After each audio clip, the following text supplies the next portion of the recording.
अब अपन देखने वाले कि मैं इक्विटी में जब कन्वर्ट कर देता हूँ मेरे ईसीबी को, तो देखो अब ये मेरे को तो बड़ा इंटरेस्टिंग पॉइंट लगता है, क्योंकि पता नहीं क्यों मेरे को ये बड़ा ही मज़ेदार चीज़ लगी। इसमें छोटे छोटे पॉइंट आएंगे जो बहुत ही कॉमन सेंस से रिलेटेड है।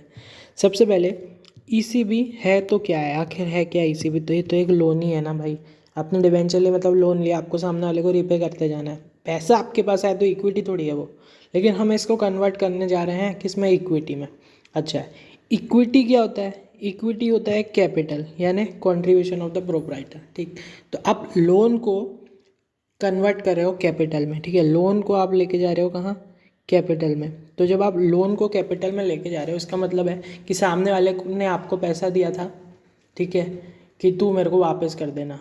अब आप बोल रहे हो कि नहीं मैं वापस नहीं करता, वो तो तूने मेरे ही लिए दिया था। ठीक है, तो एक प्रकार से आप पराये आदमी को अपना बनाने की कोशिश कर रहे हो, तो आपको एडिशनल कंप्लायंस तो लगेंगे। ठीक, अच्छा, जैसे ही मैंने बोला इक्विटी, ठीक है, जैसे ही मैंने बोला इक्विटी, तो अब मेरी कंपनी में आ रही है इक्विटी बाहर से। ठीक है, समझो, बाहर वाले ने मेरी कंपनी में जैसे ही इक्विटी लेके आया, मैं किस दायरे में आ गया, FDI, फॉरेन डायरेक्ट इन्वेस्टमेंट। यही तो है, डायरेक्टली वो मेरी इक्विटी में आ गया। तो अब जहाँ तक ज़्यादातर हमें कंप्लाई किससे करना पड़ेगा, ऑफकोर्स FDI से। ठीक, तो अब हम ना एक छोटा सा इससे टर्न ले रहे हैं, मतलब एक्चुअली टर्न नहीं ले रहे हैं, हम इस एक्ट से अब जाने लगे हैं कहीं छोटा सा FCRA वाले एक्ट में। क्योंकि हम देखो, हमारे पास तो लोन की पावर थी, तो अब ये डेप्थ वाली चीज़ें FEMA कवर करता था। लेकिन जैसे ही इक्विटी में आ गई तो ये FDI बन गया, और अब इसमें FCRA भी आ जाएगा। ठीक, चलो अब अपन आगे देखते हैं। हालांकि इतना रेलिवेंट नहीं था FCRA वाला, लेकिन ठीक है, एक पॉइंट आने वाला है। ऐसा करने के लिए कुछ कंडीशंस फॉलो करनी है। क्या करनी है? कंडीशंस को फॉलो। ठीक, ऐसे कि 7 टाइप की चीज़ें हमें दिखने वाली हैं। ठीक है, 1 2 3 4 5 6 7। ठीक, एक एक करके देखेंगे। ठीक है, पहला, एक्टिविटी ऑफ द बोरोवर। अब देखो, आप जैसे ही कन्वर्ट कर रहे हो ना, तो आपको ये देखना है कि बोरोवर क्या काम करता है। ठीक, तो इसे वही काम करना है जो FDI के अंदर अप्रूव्ड हो। तो या तो the activity of the borrowing company, मतलब जो लोन लेने वाला है, ठीक है, जिसके पास ऑलरेडी ये ECB है, वो या तो ऑटोमेटिक रूट में कवर हो। ठीक, या तो वो ऑटोमेटिक रूट में कवर हो। लेकिन ये ऑटोमेटिक रूट किसका है? FDI का। या फिर उसे अप्रूवल मिल गया हो। ठीक, उसे अप्रूवल मिल गया हो। अब यहाँ पर अप्रूवल किससे मिला उसे? Of the government. ठीक, जितना FDI में जो भी लॉज एंड रूल्स हैं, वो सब कुछ FDI के हिसाब से चलेगा। अब आते हैं हम दूसरे इसमें।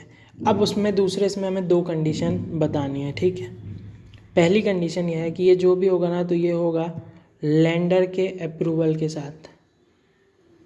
ठीक है भाई, सामने वाले को आप जब तक बताओगे नहीं, उसके बिना कैसे कर लोगे? ठीक है, और इसमें कोई भी एडिशनल कॉस्ट नहीं आनी चाहिए। ठीक, तो 2 कंडीशन हो गई। सबसे पहली लेंडर का अप्रूवल, दूसरी एडिशनल कॉस्ट नहीं आनी चाहिए। ठीक, उसके साथ साथ, ठीक है, 2 कंडीशन तो ये हो गई। उसके साथ साथ ये जब भी हमने कन्वर्जन किए ना, ये कभी भी कॉन्ट्रावेंशन नहीं होना चाहिए। किस चीज़ का कॉन्ट्रावेंशन नहीं होना चाहिए?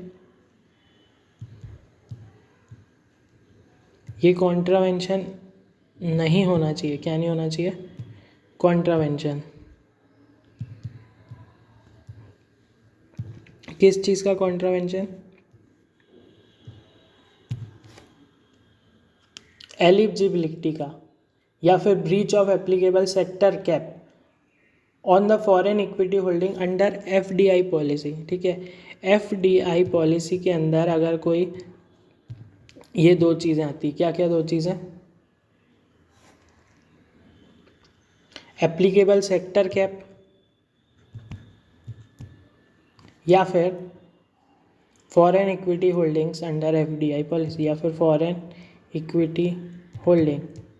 ये दोनों ही चीज़ का ब्रीच नहीं होना चाहिए। ठीक, अब आते हैं अपन नेक्स्ट पॉइंट में। अभी तक अपन ने 2 पॉइंट पढ़े। पहले अपन ने पढ़े कि वो FDI में अप्रूव होना चाहिए, दूसरा पॉइंट भी FDI से रिलेटेड ही था, इसीलिए मैंने पहले ही FDI की बात कर दिया था। ठीक, नेक्स्ट आता है pricing guidelines for share should be applied. अब ये मुझे इसके बारे में कुछ आइडिया नहीं है, बस याद करना पड़ेगा कि जो भी प्राइसिंग गाइडलाइंस हैं वो जो शेयर्स के लिए एप्लीकेबल हैं उससे कंप्लाई करना है। आखिरी नहीं है ये, फोर्थ पॉइंट है और यही सबसे ज़्यादा मुझे इंटरेस्टिंग पॉइंट लगता है, ठीक है।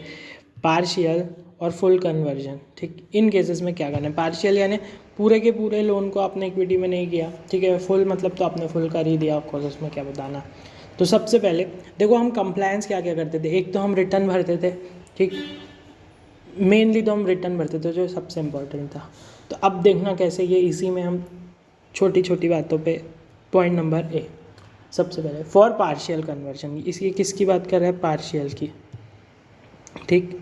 तो पार्शियल कन्वर्जन में अपने को क्या देखना है, पार्शियल कन्वर्जन में अपने को ये देखना है कि जब भी हम पार्शियल कन्वर्जन कर रहे हैं तो हमें एक फॉर्म भरना है। कौन सा फॉर्म, फॉर्म नंबर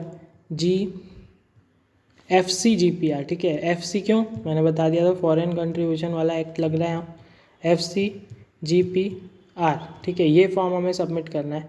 किसको सबमिट करोगे, ऑफ कोर्स FDI फ्लोज को रिपोर्ट करने के लिए सबमिट करोगे, ठीक। किसको सबमिट करोगे यहाँ नहीं लिखा, देखो यहाँ क्या लिखा है, for partial conversion the converted portion is to be reported in form FCGPR prescribed for FDI flow, ठीक। FDI फ्लो का ये फॉर्म है FCGPR, इसे हमें फिल कर देना है, ठीक। अब देखो ये फॉर्म में आप क्या दिखाओगे, पार्शियल कन्वर्जन के बारे में, ठीक है। मतलब जितना आपने पार्शियली कन्वर्ट किया, तो इसमें आप लिखोगे क्या, ठीक, अमाउंट पार्शियली कन्वर्टेड, यही तो लिखोगे ना, कि नहीं, है ना। कन्वर्टेड पोर्शन को आप इसमें रिपोर्ट करोगे,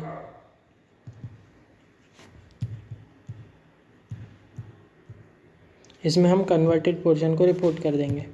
नेक्स्ट, अब बचा कौन सा, देखो दूसरी आप रिक्वायरमेंट एक करते थे क्या, form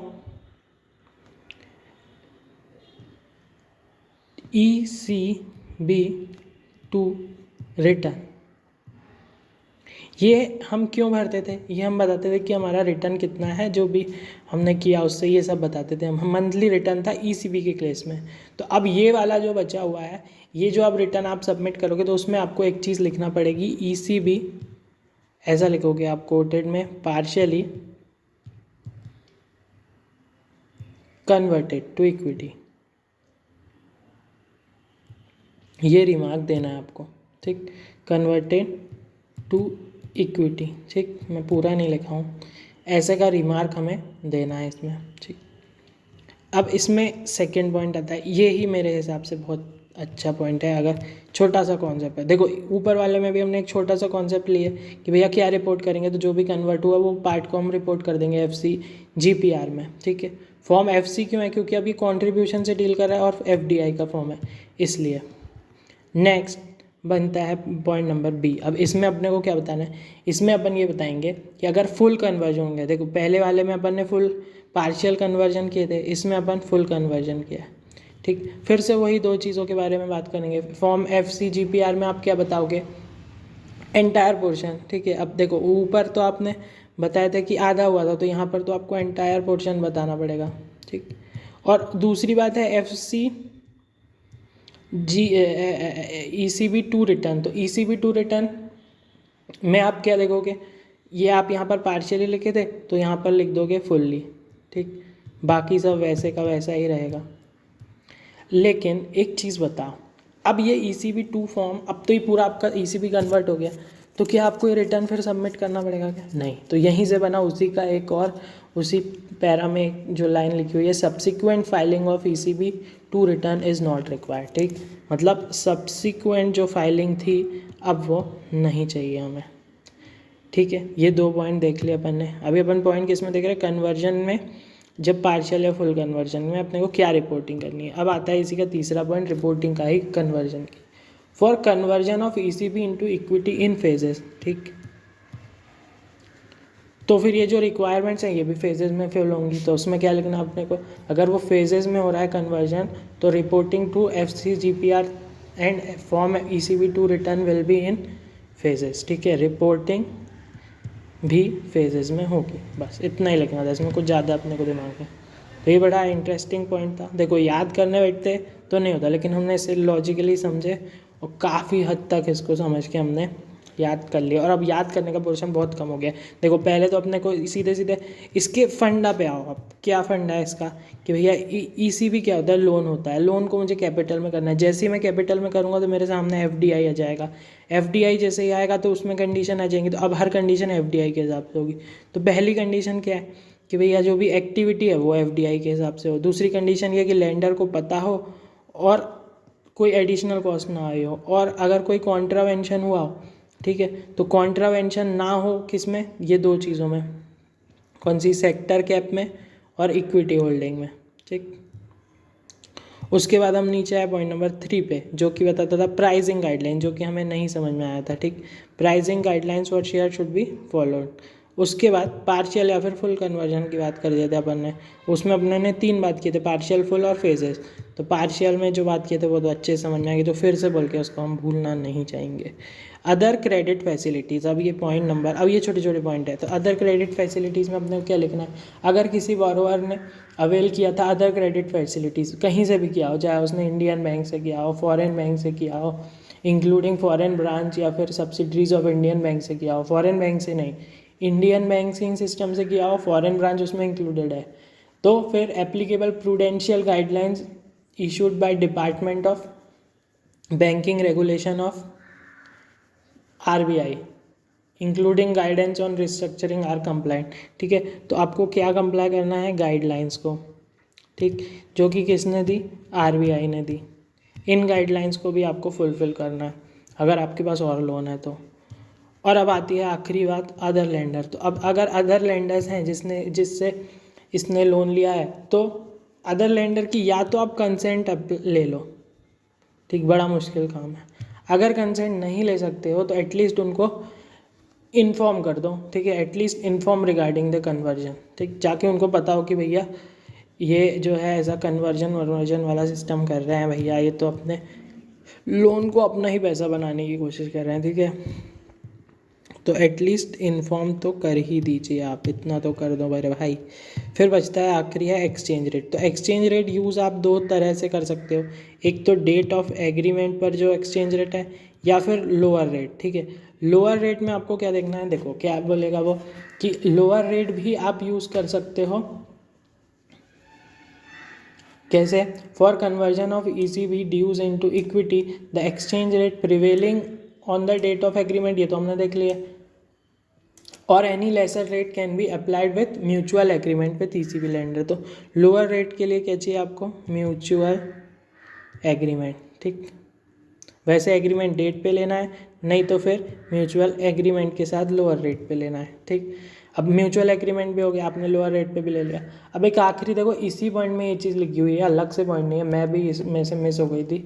it may be noted that fair value of equity shares to be issued shall be worked out with reference to date of conversion only, ठीक।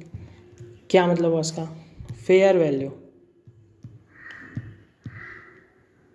ऑफ इक्विटी,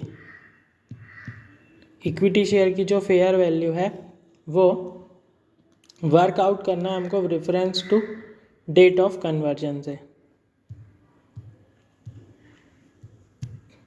ओनली, ठीक। मतलब देखो, जो भी इक्विटी शेयर इशू होंगे उसकी valuation करोगे आप, तो ये वैल्यूएशन आप कब करोगे, केवल और केवल, देखो ओनली वर्ड यूज़ हुआ है, अच्छे से ध्यान रख लेना, ओनली वर्ड यूज़ हुआ है, only on date of conversion, ठीक है। वही फेयर वैल्यू होगी जो डेट ऑफ कन्वर्जन पर अवेलेबल है, ठीक। तो इसके साथ हमारा कन्वर्जन वाला पॉइंट पूरी तरह से खत्म हो गया। अब मुझसे एक गलती हो गई थी रीस्ट्रक्चरिंग वाले पॉइंट, रीफाइनेंसिंग वाले, हाँ मतलब रीस्ट्रक्चरिंग। तो रीस्ट्रक्चरिंग क्या होता है, जो भी आपने प्रिंसिपल या जो भी इंटरेस्ट भी बकाया होता है ना, वो मिला के एक लोन दे दिया जाता है विद एडिशनल जो भी रेट ऑफ इंटरेस्ट लगेगा। यानी सपोज मेरा 2 लाख का लोन आउटस्टैंडिंग था, अब आउटस्टैंडिंग था मतलब कुछ इंटरेस्ट भी आउटस्टैंडिंग रहे होंगे। सपोज मैं करता हूँ 2,50,000, मतलब 50,000 का मेरा इंटरेस्ट भी आउटस्टैंडिंग था, तो ये जो 2,50,000 का लोन है ना, ये पूरा अब ये नया लोन बन के मेरे को पेमेंट करना पड़ेगा। यानी अब मुझे जो इंटरेस्ट लगेगा वो नए लोन पर भी लगेगा, उसकी नई जो पिछला इंटरेस्ट था जो उसमें एक्यूमुलेट हो गया उसके ऊपर भी मुझे इंटरेस्ट लगेगा। तो अगर आपने ये चीज़ पॉइंट आउट कर लिए थे तो वेल एंड गुड, बाकी मुझसे तो गलती हो गई थी।